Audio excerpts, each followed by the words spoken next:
Welcome to the War Report. This is take two. We had some technical and other difficulties, but of course, I'm Constantine. I'm here with GSP, and we're back with another episode of mostly Middle Eastern news. Now, I just want to get into the conflict in Israel and Palestine and a follow up for that. So, what we have there, of course, the follow up with that, of course, Israel has issued a huge crackdown on the Palestinians and the different rioting groups because again, there's other minorities besides Palestine and Palestinians in Israel that have risen up. It was mainly a Palestinian Islamic movement, but not exclusively, and it's much more ethnic than religious. And again, we got into some of the religious and esoteric and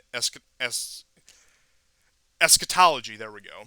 Side on what was that last Tuesday, last Wednesday, whenever.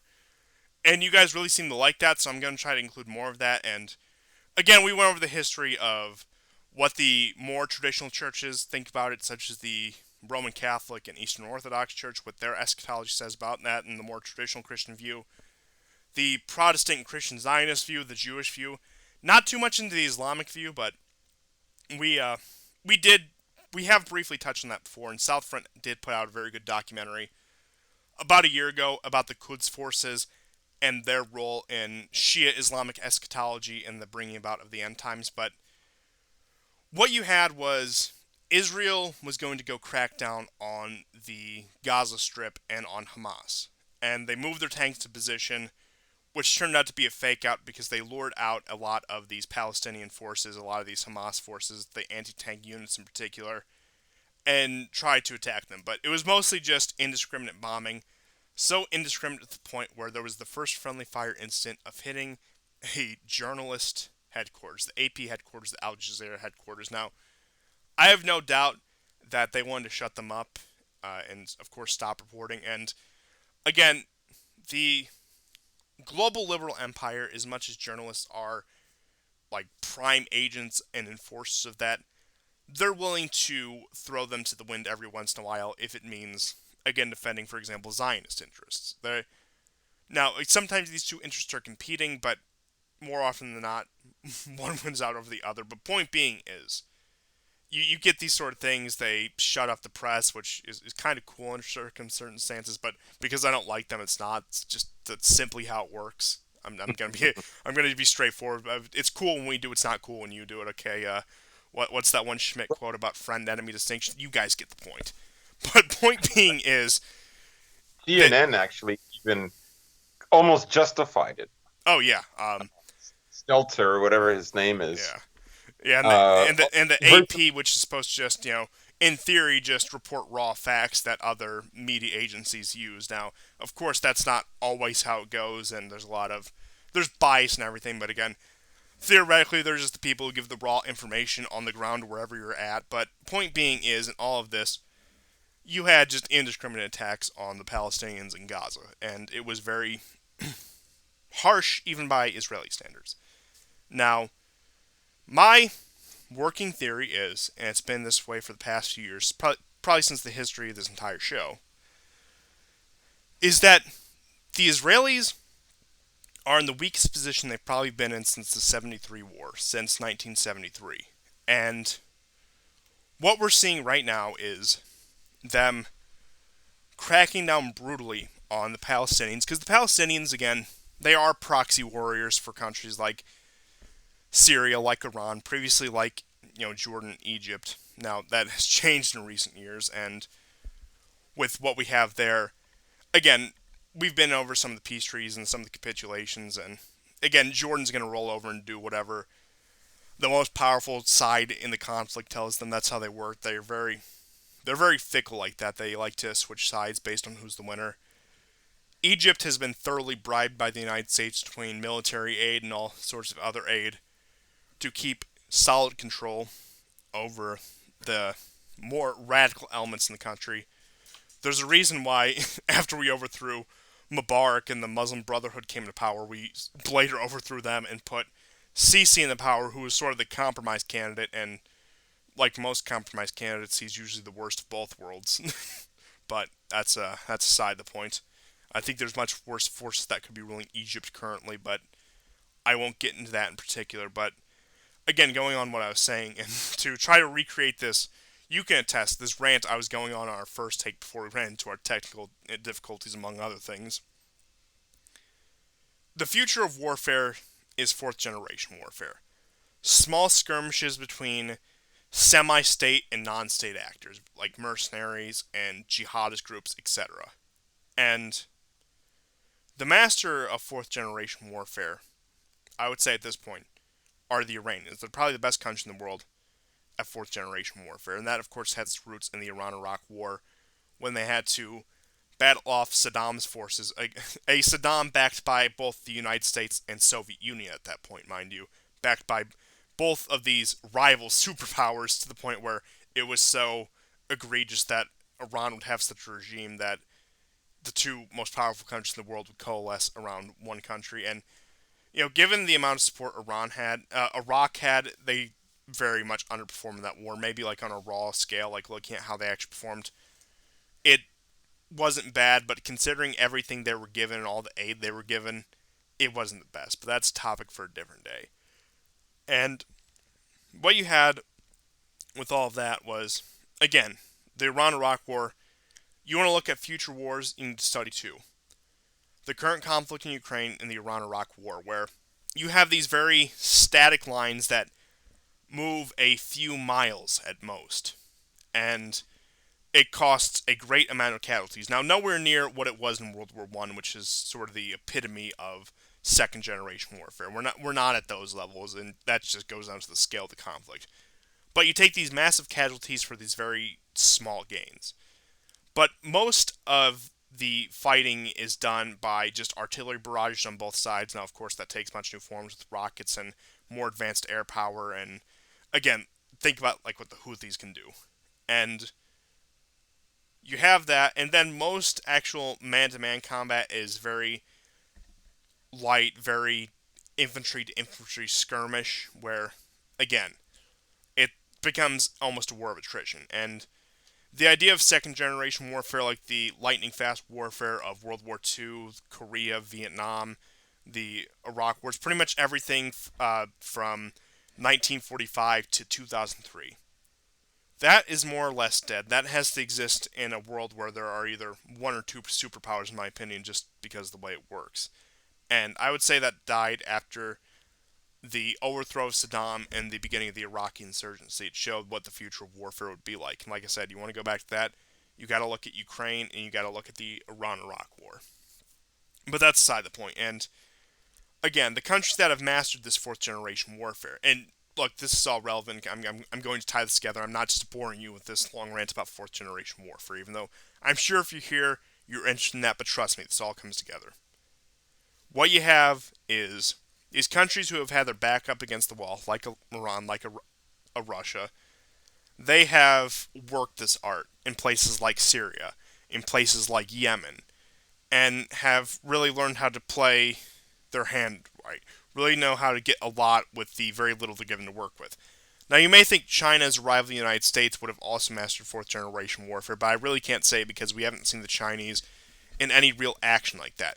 But you compare fourth generation warfare capabilities from countries like Iran and Russia to countries like the United States and Israel and the Western powers, being in such a dominant position for such a long time has failed to make them adapt to the new situation on the ground. They don't know how to confront these new threats. That's why when we marched into Baghdad and overthrew Saddam Hussein in a very conventional war, it was very easy. It was, again, just marching straight into Baghdad with no challenge.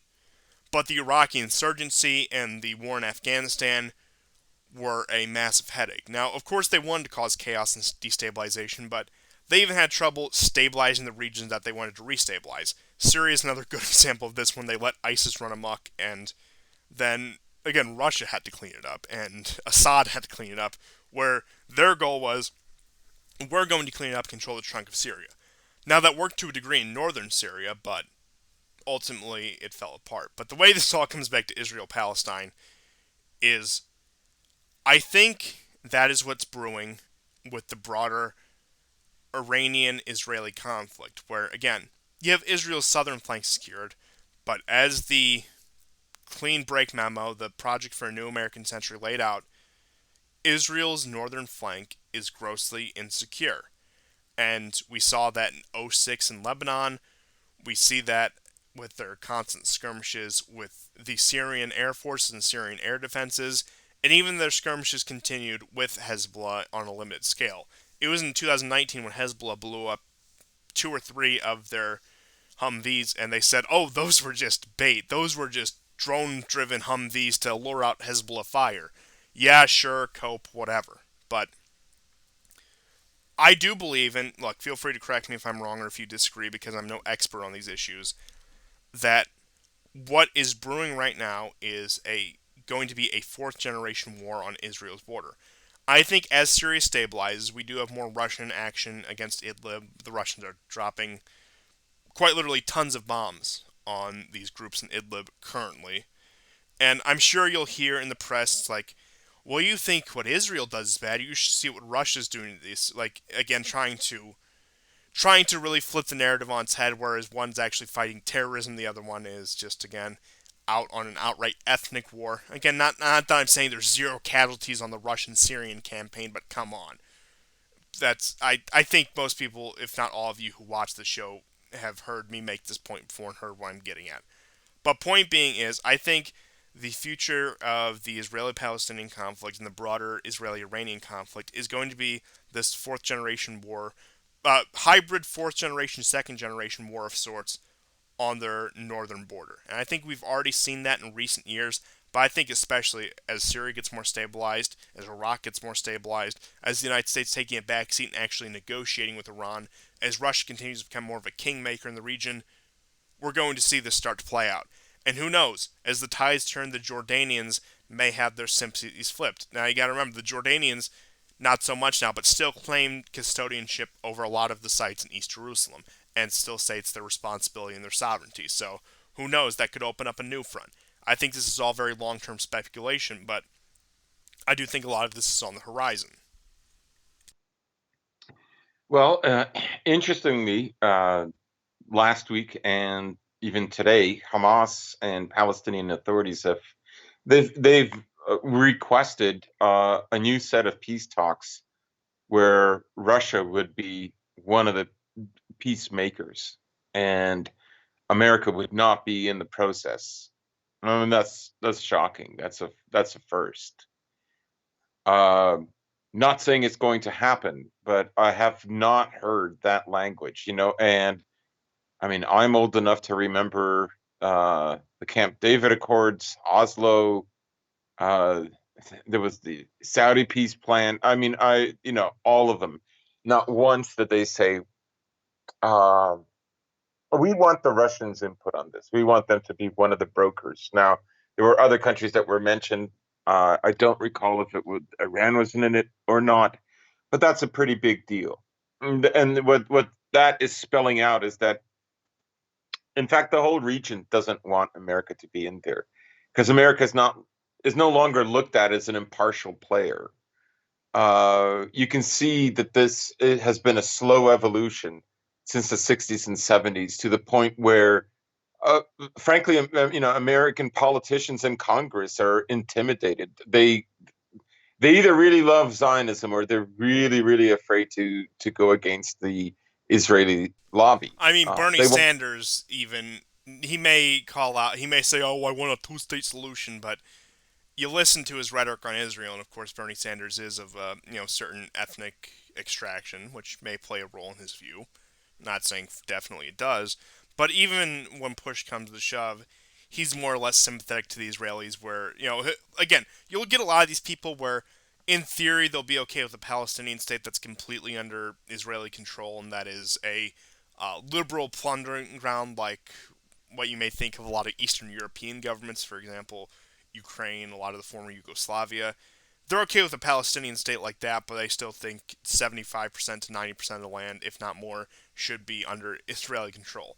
Now, it's actually on the more extreme conservative end where you get Kushner's deal of the century. That's, believe it or not a common position in U.S. politics. But again, point being is most of them will say, oh, yeah, okay, a Palestinian state, that's cool, but 90% of this should belong to Israel. Right. It's kind of like the kind of distinguishment you have to make about characters like AOC, right? So she does all these antics, and she's building her brand. And but when she votes, she might say Israel is an apartheid state, but don't worry, she's not. When it comes time to voting, she'll come around. I mean, she's there basically to herd quote unquote progressive millennials into, the major the major power core of the Democratic Party. That's her role. That's her job. And there's nothing in her voting, if you ignore the rhetoric, that indicates she's anything else other than that. Yeah, and then on the flip side, you'll get people like Rashida Tlaib and Ilhan Omar, who are supposedly very devout Muslims who support things like gay marriage, abortion, and transgender rights, very Islamic values. I know, right there in the Quran. But you'll Yeah. get those, and they'll be more explicit about their support for Palestinians, but they'll do it from the Muslim Brotherhood angle. And as we all know, the Muslim Brotherhood are 90% in line with what the neoconservatives want to do in the Middle East. They're all for tough on Iran. They're all for supporting Saudi Arabia and the Gulf states. They all are for crushing the Shia Muslim groups that are aligned with Iran. And the only issue they deviate on is we don't like Israel that much. And that's why the Muslim Brotherhood is tolerated, because while they may not like Israel, they don't touch Israel beyond a few Gazan rockets, and ultimately work for the same geopolitical goals that the Israelis and the pro-Zionist lobby will also work for. Right. And the conflict in Israel has been a strange one. As you mentioned before, we had some technical difficulties. That initially Israel indicated that it would go into Gaza and engage, essentially in street fighting with tanks. And the last time that Israel did this in a big way was with Lebanon. And depending on which source you cite, either five tanks were completely obliterated while 50 were damaged, or 15 were destroyed, which may or may not indicate obliterated. So I've actually seen both figures thrown about. But what it did is that it enraged, frankly, the mothers of the IDF soldiers who died in those tanks. Um, they didn't get very far into Lebanon, no more than 500 meters. And this was Hezbollah that did this. This wasn't the Lebanese army. Um, and what we've seen in what Hamas is able to do, uh, frankly, I mean, this is unseen. No one, I would not have expected Hamas to have the level of sophistication in striking Israel the way they have. Now, people will say, well, they only killed 10 civilians and two soldiers. That's true. But what they've done is they've targeted important infrastructure, particularly in Ashkelon, but in other areas. They targeted their oil reserves that took nearly 24 hours for them to put out. They target the Ashkelon port for transportation. They took out a pipeline. Uh, they're hurting Israel in a different way. Now, we should, and to explore this idea a little further, people will say, well, this many or that many Hamas leaders have been taken out, right? This is supposed to be, um, a really big victory. But the truth is, do you see the rockets? Have the rockets stopped because they took out their leaders? I have a hot I, take on Hamas leaders. Syria has killed more Hamas leaders than Israel has. it could very well be, Yeah, I but mean, but I mean, just for context, you got to remember most, not all, yeah. but most, and including the primary leadership and the spokesman people, have the of Hamas have supported the pro-opposition side since the beginning of the Syrian civil war. Yes, that's true. There's only a small Palestinian group that is on the side of Assad fighting in the Deir ez-Zor desert. But yes, you're right about that. Um, So it hasn't really impacted uh, Hamas very well. Uh, just to put things into perspective, in 2014, there were some missiles that were launched into Israel. Nothing of the kind of magnitude that we've been seeing so far. Um, like I mean, I amusingly called them baguettes last, on the last show. That's not it. These are sort of on the level, not quite as good or as sophisticated as what the Houthis are using in Yemen, but they're getting there. Literally, all that Hamas needs is like maybe some Buk system for air defense, and then we have a real showdown. So taking out the leadership, I frankly believe that the leadership um, has saved towards this moment.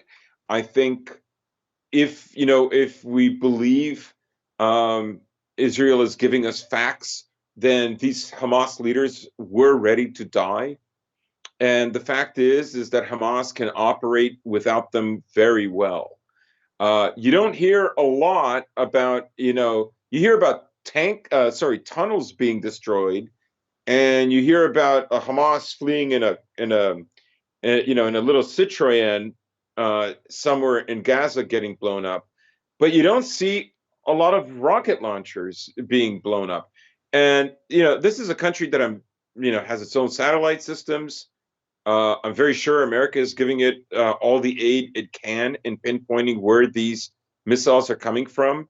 And as I tried to explain earlier, just a minute ago, um, to put into perspective, about 5,000 missiles were launched compared to 2014. It took over a month to do that. They did this in 6 days. So it's an extraordinary amount. It's broken um, every record, every metric that they've used before in being able to determine Hamas's strength and reach. Now, the the other group, forget the PIJ, uh, is Palestinian looking. Islamic Jihad, definitely not an Yeah, AstroTurf name or anything. yeah, Palestinian Islamic Jihad. That's right.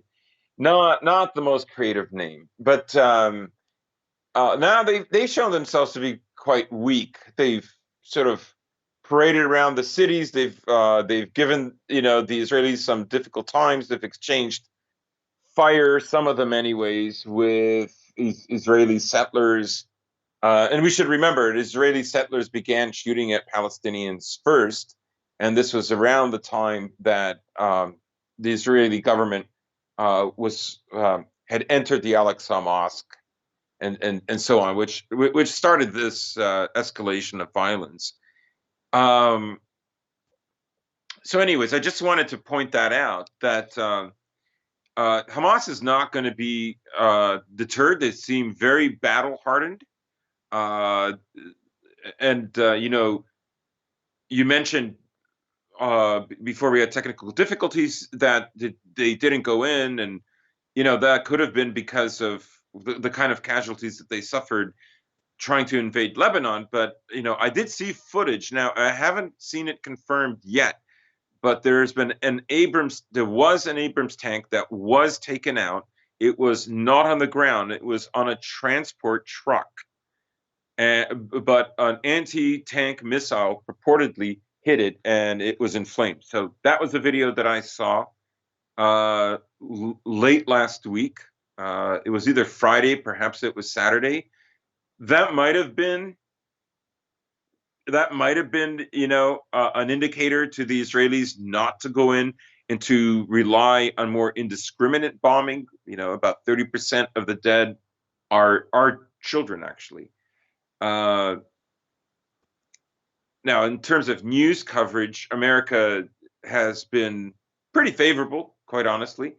Biden, made some vague statement about the right to religious freedom for both parties, like as if this is America, as if like religion is the only thing going on here. It's such a like low IQ, American constitutional take on things. It's a horrible framework. Like, this is an ethnic battle. Yeah, and Yeah, another side, like a lot of the more atheistic and irreligious liberals, will get into like, well, it's just so barbaric and backwards that they're fighting over religion. Now, again, a lot of Palestinians, admittedly, are devout Muslims, even a few Christian Palestinians, and of course, there's a lot of very religious Jews in Israel. Not entirely, and Israel is mostly a secular state. A lot more of being Jewish is about ethnicity than religion at that point.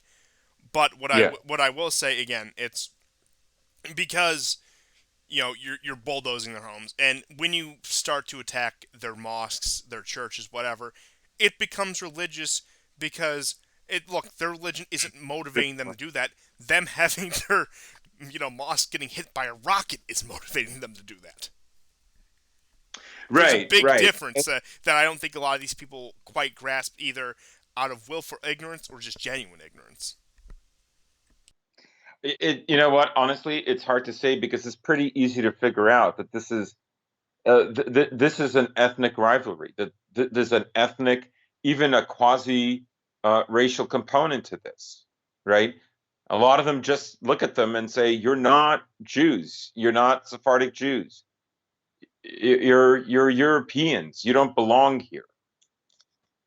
And that's a sentiment. I mean, I have literally seen Palestinian Orthodox priests say that. Yeah, So, and I mean, there were Jews in the Holy Land, yes, even we're not under talking about, Ottoman rule, under the rule of the Romans, the Byzantines, the various caliphates, the British.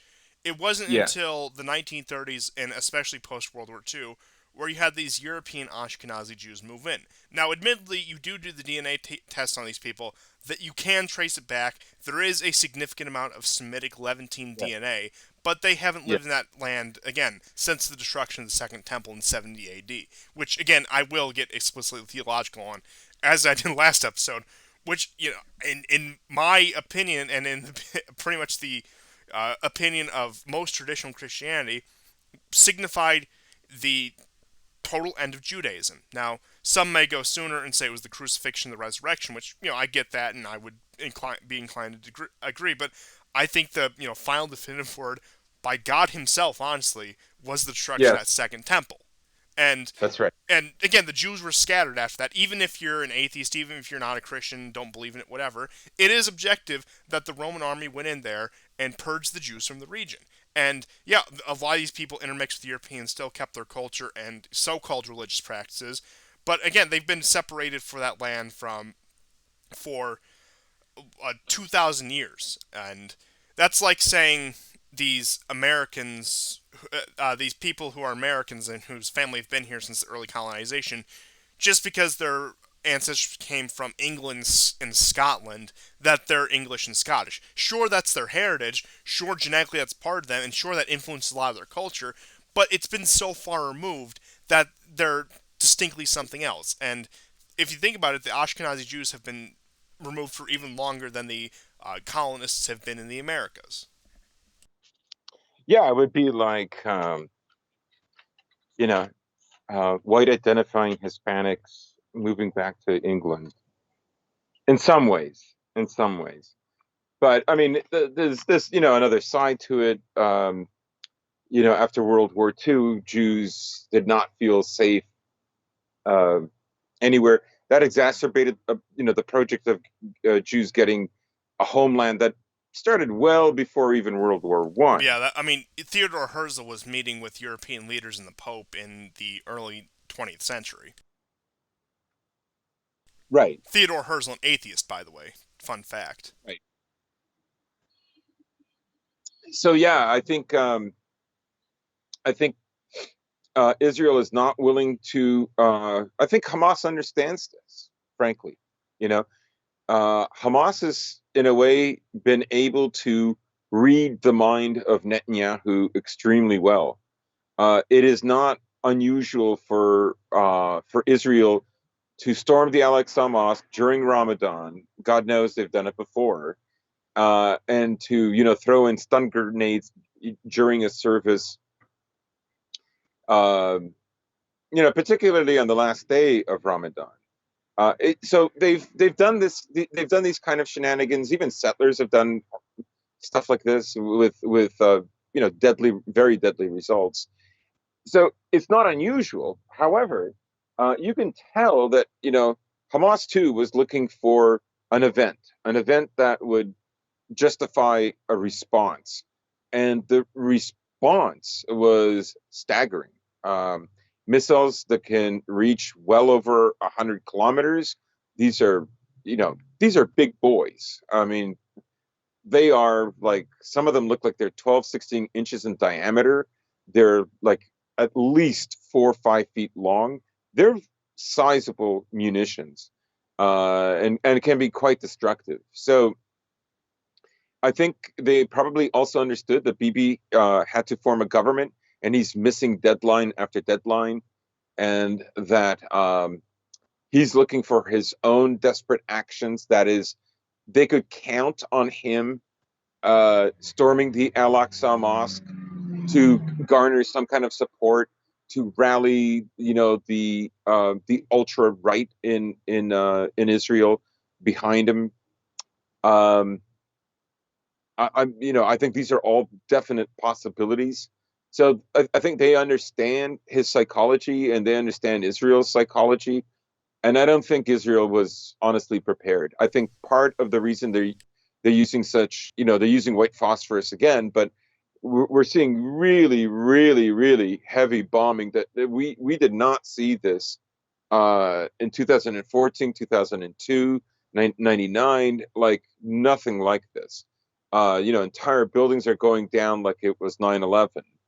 And uh, and I think part of that is really frustration.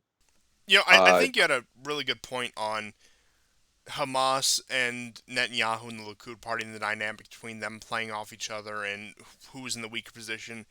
And I do yeah. think they did, at least temporarily, catch Netanyahu and the Israelis off guard.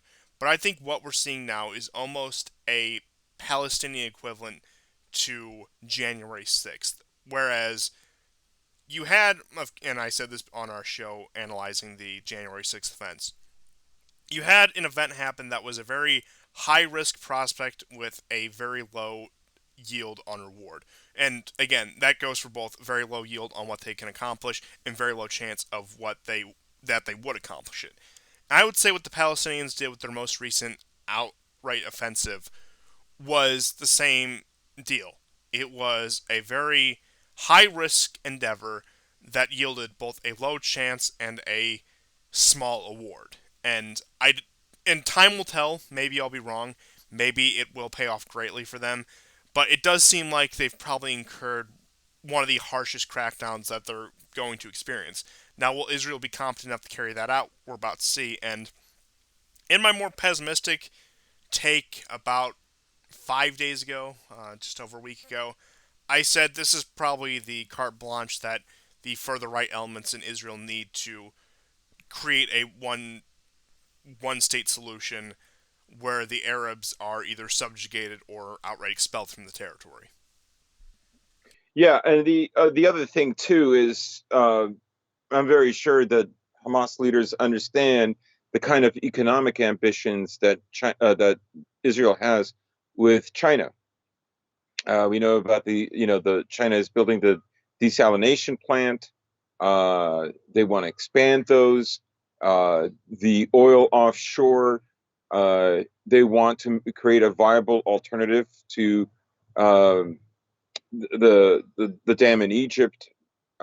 So if Israel is going to be like this, that's going to make investment into Israel very difficult. So that's what I mean about Hamas understanding where you can hurt Israel.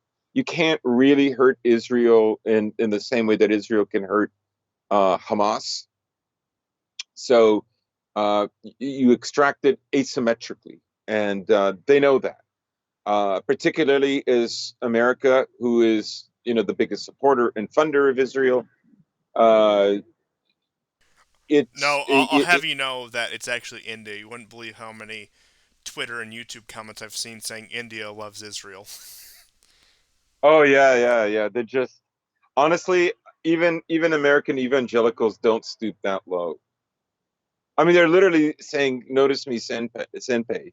Like they're literally under Netanyahu's Twitter account, in the comments, asking him, please mention India. Why didn't you put in the Indian flag?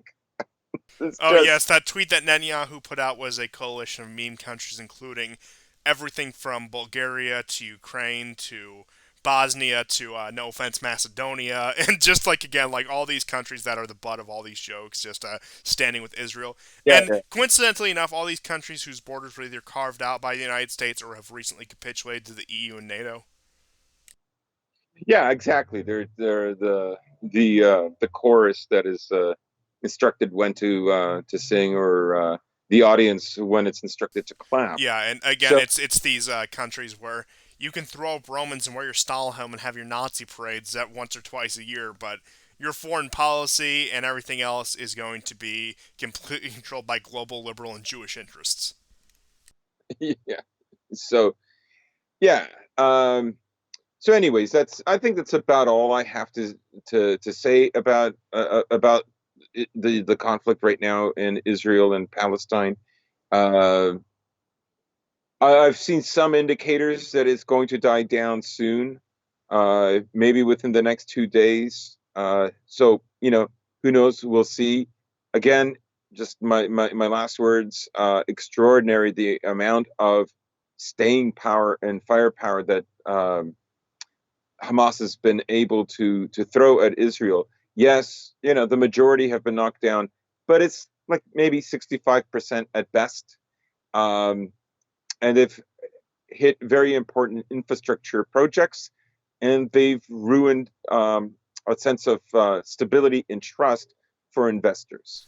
It's definitely not what the Iron Dome was cracked up to be, which the PR team in Israel and in the United States tells you it's 95% effective. And again, like, you know, two-thirds isn't bad. To quote a famous song, 2 out of 3 ain't bad, but it's not as good Yeah. as 9 out of 10. And look, I'm wondering how that would compare to Syrian air defenses, which are admittedly much less advanced, much less well coordinated compared to it. And I do have to say that just to bring social media into this again, the Israel official account tweeted out a string of rocket emojis saying each one of these represents however many rockets fired at Israel from Hamas, and I was thinking every one of those rockets represents a failed Israeli strike in Syria. But that's aside the point. But with that being said, there's really not much else to say about the raw news on the Israel-Palestinian conflict beyond the fact that I can only assume Hezbollah wasn't more involved because they're predominantly occupied with the fall of Idlib, the last summer of Idlib, as I like to call it, as opposed to in Lebanon proper. So there's probably that, and again, how far the Israeli crackdown goes will, of course, inform the Palestinian ones. Will it be enough to break their will, or will it make them even more enraged? And I think that's really going to be what determines the violence going forward. That's not like a new or unique take or anything. I think anyone can tell you that. But you just got to wonder, at least for this current bout, how much fight do the Palestinians have left in them? I genuinely cannot say. I do think I do think all bets are off again compared to what we've seen in previous decades, and that some people say a couple more days, some people say a week. I could see this maybe at lower intensity, but sticking around for quite some time. And again, I do think the push from Likud, the push from the Israeli government, Netanyahu's big thing is going to be we cannot peacefully coexist with these people. They need to be subjugated and or removed from our country because this is now a one-state solution. We claim sovereignty over this. Maybe it won't go that far immediately, but I think that's where the Israeli mainstream right is trending. And again, Netanyahu is technically the Likud are technically the mainstream conservative part of Israel, but in recent years they have flirted more and more with the hardcore Zionists and like the very ultra Zionists and the ones who think the ones who want from the Nile to the Euphrates, for example. Now, I don't think Likud's ever going to go that far, but I do think they're being drugged further to the right on that issue and that we may see that play out in the next few months, next few years. But of course, that is all speculation. But I do say that because I think as pressure increases on Israel with a less supportive United States, regardless of administration, just because of geopolitical realities, and an Iran that continues to go stronger and stronger, Israel is going to feel more pressure and they're going to feel the need to take more drastic action on a regular basis. Mhm. But that's all I had for that. And just again, the brief Syria news. So I'll pull up the map so you guys get a brief idea because we've mentioned it here and there. A lot of activity in Idlib, a lot of pro-government and Russian forces striking there, just along the Idlib government and moving into it. Your ICE attacks here and there. Action from the Kurdish and SDF forces along the Euphrates, skirmishing with these ISIS and terrorist groups. And again, Turkey's been relatively calm. Turkey's big move this week is they offered to be a mediator in the Israeli-Palestinian conflict, saying we need to deploy troops to Jerusalem for peacekeeping purposes, which is funny. You're seeing Turkey really trying to be the mover and shaker there. I would imagine, of course, there are strategic reasons, but just for the reasons of credibility and prestige, trying to say the Ottoman Empire's return to the Holy Land, so to speak. And you know, boy, that's something, isn't it? Even though I often joke, sometimes the sultans were more benevolent rulers to the local populace, particularly the Christian populace, than the Zionists are. But again, that's aside the point. That one's probably going to ruffle a few feathers. Not saying that the sultans, the Ottomans, were good by any mean stretch of the imagination, but you got to wonder sometimes if they were just more merciful. And again, that's aside the point. But getting back to Syria, Turkey's been relatively quiet there. They're more focused on this issue going on in Armenia and Azerbaijan. And again, the main news out of Syria, which I have just kept drilling over and over throughout the show, is Russia's increased activity in Idlib. This is the time to do it, especially with the world distracted by the energy crisis, which is more localized in the United States, but extrapolated on the global economy. The coronavirus and sort of wrapping that up and ending restrictions with that and getting everyone vaccinated. The world's really focused on that. Some of the issues in Europe and East Asia. But what I'm getting at is the eyes seem to be everywhere but Syria. So the pro-Assad forces and the Russian forces have taken the time to act, and which again I do think this bolsters me. This vindicates my opinion that we're looking at the last summer of Idlib. I think now is the time to push and push hard to get it taken care of. Again, while the world cares about what's going on in Jerusalem and the West Bank.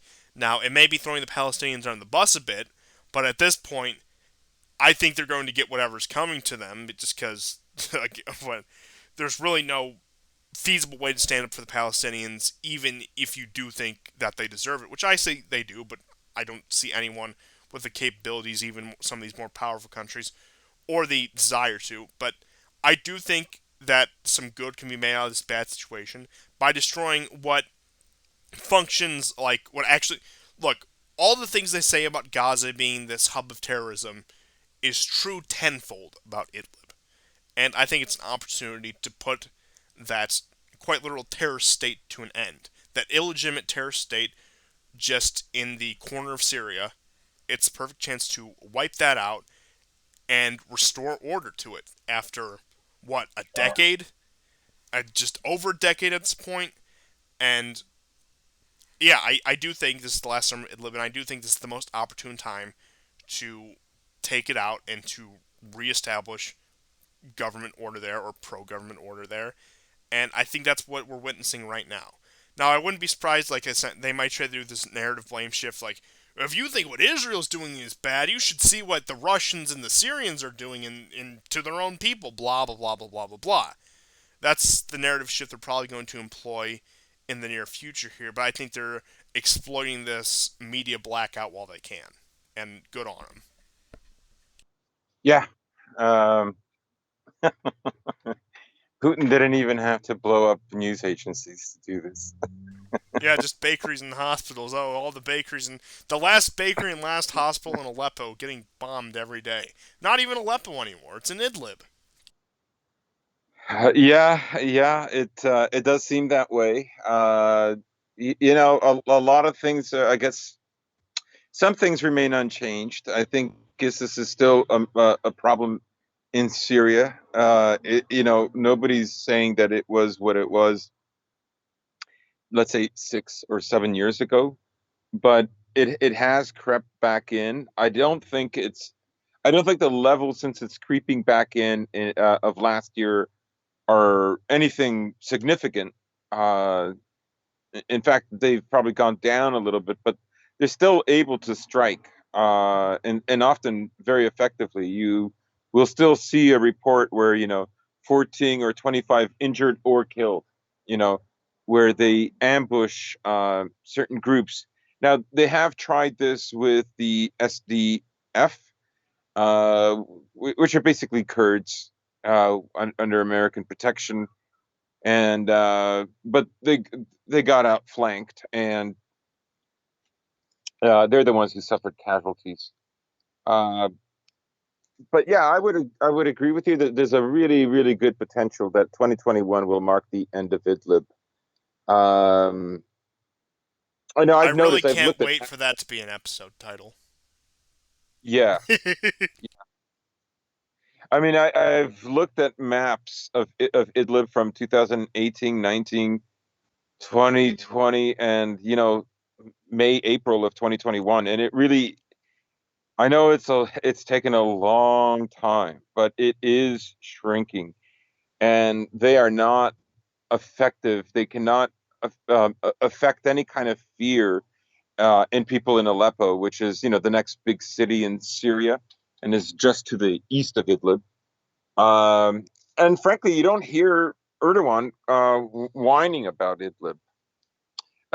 Not to mention Western media, and this has been the case before this recent conflict in Israel and Palestine. So, Yes, ever since I would say 2019, after their third media attempt to say, oh, chemical weapons in Syria. After that failed in 2019, I think all bets were off the table, and that was a matter of time. And like you said, I'll have to put together at some point a compilation of the shrinking of the territory controlled by Al Nusra, HTS, whatever they're calling themselves now, of the greater Idlib area. Probably, I think a really good time lapse would be from when they still controlled Aleppo at the end of 2016 to going forward to today, and just compared like to the point where, yeah, again, look at where Aleppo is on the map now. It's still right on the border of like the conflict, or even, for example, somewhere like Hama or Homs, where they were really pressing in on that, and Tartus, which is where the Russians are based out of. I mean, at that point, that was once all controlled by ISIS and other opposition groups, quote unquote opposition groups. And look at where they are right now. It's insane. It shows the lack of will of the Western world to do anything about this conflict that they know is lost. It shows Russia really stepping up to the plate, and honestly, between Crimea and this to make it about Russia, I don't see how you can argue in any other way that Russia has not reasserted itself as a power, especially with the thing going on in Ukraine. Now, you might say, Ukraine, look at what's happening in their own backyard. Well, yeah, but look what they can do in Syria, and look at what they can do. I mean, how many articles, even from liberal rags, were calling Putin the kingmaker of the Middle East in 2018 and 2019? There were like, now they may have just all ran the same article, like again how those publications do, but that was the big media narrative for however many years there, like those 2 years there. I mean, it was more of a blow at Trump, saying, "Look at what Trump did to our international standing. Putin is now the kingmaker of the Middle East. Look, he's trying to negotiate between Iran and Israel and Syria, and blah blah blah blah blah blah." And really, and, that's and he still is. yeah, he still And is, he and still is he's because Saudi Arabia is meeting with Syria in Damascus. yeah, and he's succeeding, Flying to rehab. And look, Pardon me. he you can criticize Putin for a lot of things, and I think there are a lot of things, and you can say he's too pro-Zionist or he doesn't go hard enough on supporting Iran or whatever. But love him or hate him, you have to appreciate how much of a diplomat he is, how much of a master statesman he is. Where he, for a long time there, got Israel maybe not to stop the strikes, but to very much curtail them to the point where the intensity of the strikes in early 2018 compared just to 2020 was day and night. Yeah, yeah. Um, as well, like I mentioned earlier, Palestinians want like a collection of countries to help broker a new peace deal, and they want Russia to be amongst those countries. So it's a big deal. Um, what is, how does this develop? Who knows? I think it like, let's say Idlib falls. America will try to make a lot of hay, let's say with the Kurds perhaps, but they can't afford to piss off the Turks. Like that's the truth of it. America needs Turkey is such a strategic NATO partner. I don't think people understand just how important it is, and on some level, America has to allow Turkey a certain amount of freedom. Well, what I was saying last summer, just to sort of diverge back to the Palestine issue, is will Israel and or America, at a certain point, maybe they'll get desperate enough to offer Russia the deal, Palestinians for Syria. You let us, you stand by Israel on the Palestinian issue, and we'll let you clean up in Syria. Now, I I'm not saying that Putin would take that or he would. I honestly don't know. I'd say he probably wouldn't because of how likely are they to live through on their deal. But I could see in desperation a variation of that deal being offered by Israel and the West. Yeah, I would say that Putin would probably reject that deal, only because I think it's not that he doesn't trust Israel. Of course, he doesn't trust Israel, particularly around the question of the Palestinians, because I think long term, I think the Israelis understand that like the country they want cannot have Palestinians in it, right? They don't want a one state solution because the number of Palestinians would increase so much that they would politically compromise themselves. Then, the boasting of the only democracy in the Middle East would suddenly get, more difficult. So, and all the window dressing of, some token Arabs in their parliament is will you know it will become obvious that that's indeed what it is, that it's just basically window dressing. um so would he do it? I don't think so, because I don't think even he understands that he can't trust Israel. And if he's going to be the peace broker, he's going to expect a lot, because his optics, like the optics that he has to look out for, are not the same as America's. Russia does not have an enormous uh, contingent in its population that is obsessed with Israel, that Not even its thinks, Jewish population. right, exactly. So they don't have that. In fact, like what Israel has in America literally doesn't exist anywhere else in the world. Yeah, you could argue someplace in the Anglosphere, but I would say even Canadian and Australian and British Protestants don't compare to what you have in American evangelicals.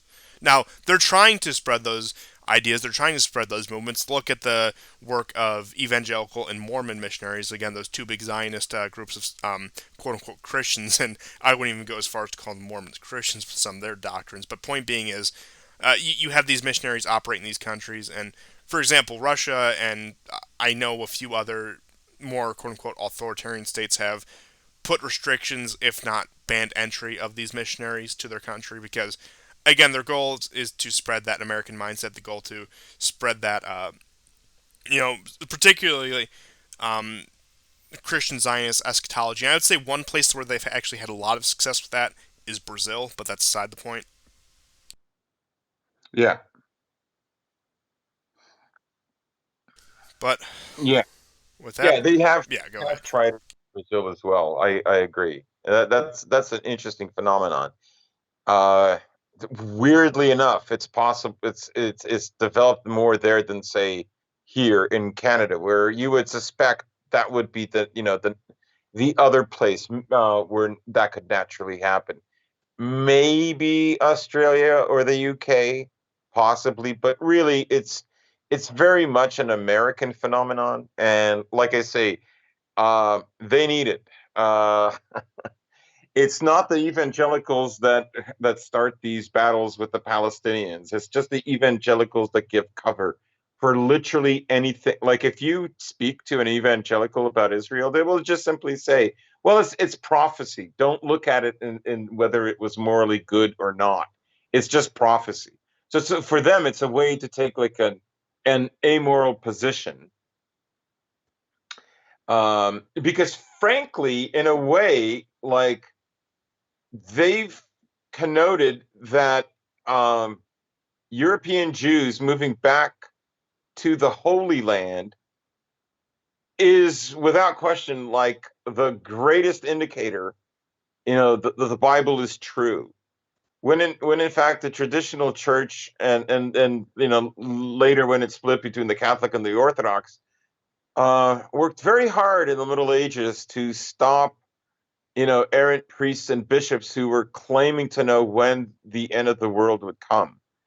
And so that kind of tendency really began to develop later on with Protestants. But you notice like Catholics and Orthodox, we don't obsess with the final reckoning day. Yeah, even like the more Zionist elements of Catholicism don't do that. They have some other justification for support for Israel. You see some of this in the quote unquote new right with a lot of these blue checkmark figures.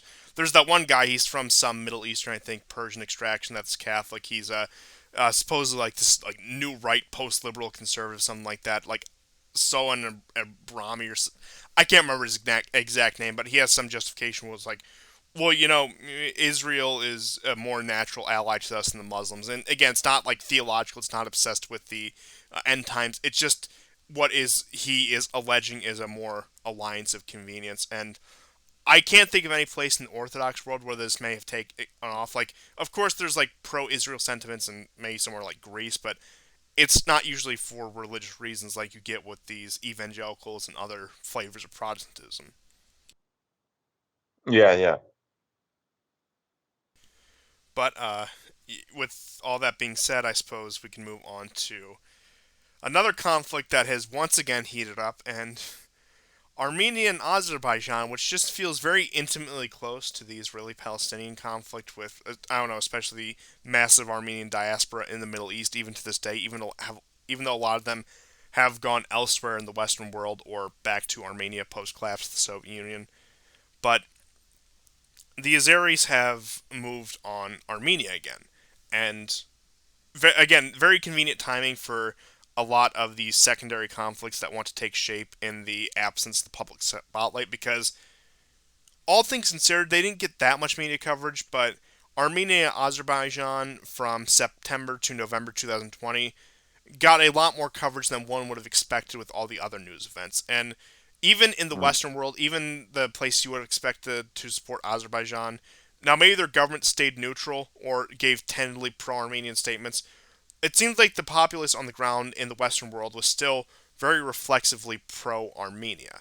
And I do think it does have to do with sort of again, I wouldn't even call it propaganda because of how little the Armenian genocide is discussed in modern Western society, but more, I think the Armenians get more of the sympathy points because of the history. Sort of, again, like what a lot of people feel is about, like, Jews and their plight in history, and that's why a lot of people maybe don't outright support Israel, but feel more inclined to support and defend Israel against criticism and slander, or criticism and so called slander. And I do think that also plays, funny enough, into the Armenian side as well, despite the fact that you look at it, it's Israel and Azerbaijan that are more aligned from trade to technology to military technology, where you had Israeli drones attacking Armenian targets. And at this point, between the recent skirmishes, Armenia, even with Pashinyan still in power, has actually explicitly reached out to Russia for help. Yeah. Now I did notice that when this first occurred, uh, Azerbaijani troops went about 9 kilometers in, and Russian troops escorted them back out. Uh, I'm I gather that this back and forth and amassing of troops, both Armenian and Azerbaijani, is growing, is developing. I have because of I've focused most of my attention as to what's happening with Israel and Palestine. I've only had a kind of a cursory interest in what's happening there. So I have not noticed shelling or fighting as of yet. Yes, and again, it's been mostly just skirmish, and it's been very, very low intensity fighting. But I said back with the tentative November peace treaty and with the way that turned out both internally and externally in both countries, that it would not hold. And I do believe we're starting to see the breaking in that so far, to the point where, yeah, we're probably going to get another Armenian Azeri conflict in the near future. And maybe Russia, maybe now that Pashinyan has, at least for the sake of convenience, accepted Russian aid and Russian guidance in the conflict, it will be Mhm. more swift and less intense. But we'll see how it goes going into the future. But I have a feeling, just as I don't want to tie the two conflicts that much together, but as Israel continues to conduct its actions, I think you'll get loyal proxy states like the Azeris doing similar things in this time. Again, I think this is a very big window of opportunity for people to exploit. I'd expect to see some news out of East Asia, to see China making its moves in, for example, the South China Sea or other disputed territories. And again, just around the world. I mean, you already had Russia calling the Arctic their sea and their waters, so you're seeing a lot more bold moves, not only with the media attention focused on this, but the relative absence of American or the leadership of a primary liberal power. And not even Macron has tried to take up the vacuum of filling that, because you've seen in previous times where, under Trump, for example, where, look, France may not be as powerful as the United States, but it's still a voice of global liberalism. It doesn't even seem like Macron has gone that far in recent weeks. Now, it's funny because he did crack down on pro-Palestinian demonstrations from the Middle Eastern diaspora in his country, whether that be from Algerians or other Arabs or other Muslim populations. But that was entertaining, watching him walk the line between these conflicts. And one last thing, I know I keep on going back to this Israeli-Palestine conflict in relation to European news, as we're going to enter another cycle of European elections in 2021, 2022. I'm thinking mainly Germany and France. You can expect a lot of, well, who supports Israel the most out of you coming from these, and a lot of these populist parties having to uh, bend their will and kiss the ring of Israel and say, you'll have people like Le Pen saying, well, of course we support Israel. They're a right wing nationalist country like us, blah, blah, blah, blah, blah. Or maybe if a more liberal party is in power in Israel at the time, you'll see the script flipped where the establishment neoliberal party say, well, Israel's a fellow democracy and we have to stand up for democracy in such a dangerous world, etc. But that's just a factor to consider going forward, and as we get two major European elections within the next year and a half and several minor ones. Oh, well, yeah. I mean, Macron has decidedly backed Israel in this, making Palestinian protests in France now illegal. Um, I mean, even Biden, after his little speech about you know both sides can practice their religions, like because ignoring the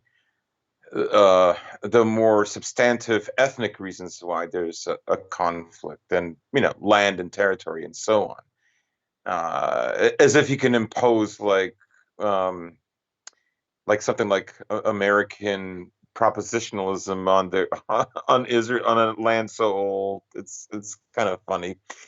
So yeah, I mean that's just France is done, and you can see that Austria has followed similarly. Raising the Israeli flag along with the EU and the Austrian flag. So they're all going to be very careful around this time. They're going to show a lot of support for Israel right now.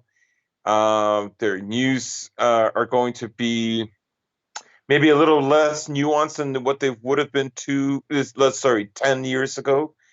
I did notice the BBC, though, is kind of cranking up a message that, in fact, is more nuanced and is more willing to show the human costs of the Israeli strategy to deal with the Palestinians, something that I haven't seen from Western media so far.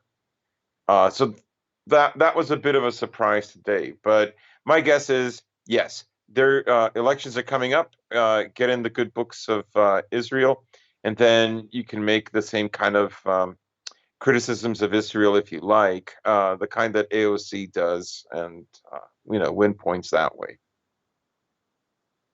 Yeah, I think that's probably the most likely path moving forward, and it's going to be again a contest of who will be more conciliatory to Israel. And unfortunately, I expect a lot of the right wing populist politicians, admittedly, a lot of whom I like, to be very disappointing on this issue. But I mean, but hey, we can't win them all, and these people. Look, maybe I'm too optimistic, and maybe I need your Slavic pessimism to take me down a notch. But you know, at least people like Orban, people like Salvini, Le Pen, whatever, their foot's in the door for our kind of ideas, even if they themselves don't accomplish what we want.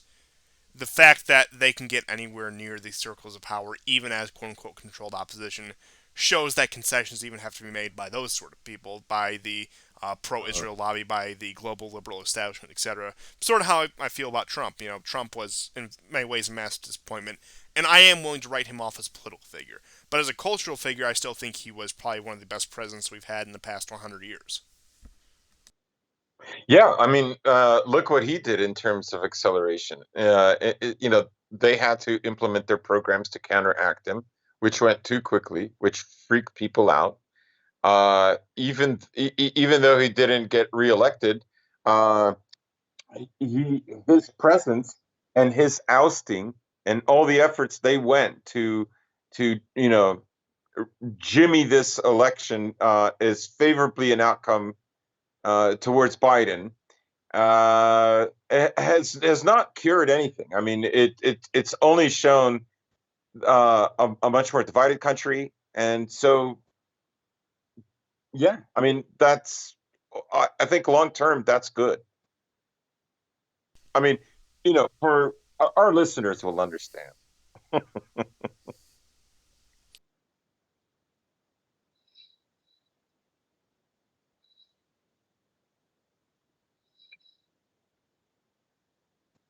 Hello. I do like Orban. I muted my mic as I was speaking. I'm sorry. I guess we're back to the technical difficulties report now. Real War Report fans will remember those days when we used to live stream and I had to drop out and come back in 17 or 18 times a show. But enough for the reminiscing for now. But again, I do generally like figures like Orban, Salvini. Less so Le Pen, but I can still see the appeal. And again, but these people aren't my end goal. Now, my end goal is a return to, the old traditional order. Now, that may be a fool's errand, but a man can dream, now can't he? And with that being said, again, at least, it's something. And hopefully we'll see how that plays out in the near future. And I don't know, maybe the recent thing, maybe Israel will overplay their hand and they'll just become sort of an issue that can be ignored in these, maybe not in these upcoming elections, but I don't know, maybe 5, 10 years down the road. And again, that's another problem of democracy, having to pander not only to the Israeli lobby, but to all these different interests. And how can you effectively lead a country when, of course, leaders have to be willing to make compromise. They have to be willing to air out, listen to the grievances aired by all sides. But when your claim to power depends on that, it just becomes a plundering ground. And again, that's a broader anti-democracy rant where, again, and it just becomes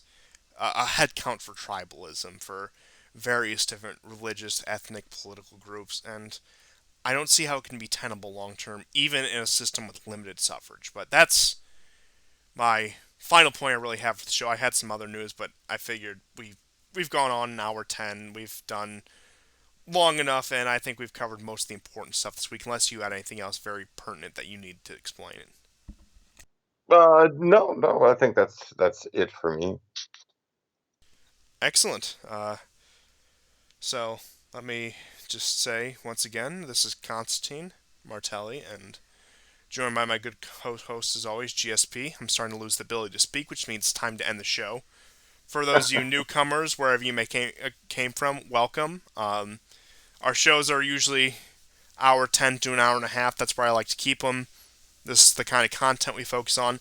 This show had a very narrow scope, but dug very deep. We usually do the opposite, where we'll touch here, here, and here on a lot of things and just have one main topic we dig very deeply into. But again, I just vary based on the news items available. And, this is again take two of episode, what is this, 158 of the War Report? Yeah, 158. And thank you all for tuning in, and goodbye. Goodbye. Take care.